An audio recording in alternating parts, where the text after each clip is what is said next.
మత్తయి సువార్త 1:18-25 యేసుక్రీస్తు జనన విధానం ఎట్లనగా ఆయన తల్లి అయిన మరియా యోసేపునకు ప్రదానం చేయబడిన తర్వాత వారేకము కాకమునుపు ఆమె పరిశుద్ధాత్మ వలన గర్భవతిగా ఉండెను.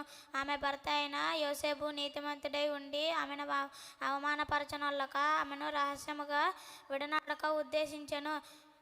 అతడు ఈ సంగతులను గూర్చి ఆలోచించుకొనుచుండగా ఇదిగో ప్రభుదూత స్వప్నమందు అతనికి ప్రత్యక్షమై, దావీదు కుమారుడు అయిన యోసేపు నీ భార్య అయిన మరియను చేర్చుకొనుటకు భయపడకుము. ఆమె గర్భము ధరించినది పరిశుద్ధాత్మ వలన కలిగినది. ఆమె యొక్క కుమారుని కనెను. తన ప్రజలను వారి పాపాల నుండి ఆయనే రక్షించును గనుక ఆయనకు యేసు అని పేరు పెట్టెను. ఇదిగో కన్యక గర్భవతి కుమారుని కనెను. ఆయనకు ఇమ్మానుయేలు అని పేరు పెట్టుదురు అని ప్రభుదూత తన ప్రవక్త ద్వారా పలికిన మాట నెరవేరినట్లు ఇదంతయు జరిగెను. ఇమ్మానుయేలు అని పేరుకు భాషాంతరమున దేవుడు మనకు తోడని అర్థము. యోసేపు నిద్ర మేలుకొని ప్రభుదూత తనకు ఆజ్ఞాపించిన ప్రకారము చేసి తన భార్యను చేర్చుకొని ఆమె కుమారుని కనువరకు ఆమెను ఎరుగకుండెను. అతడు ఆ కుమారునికి యేసు అని పేరు పెట్టెను.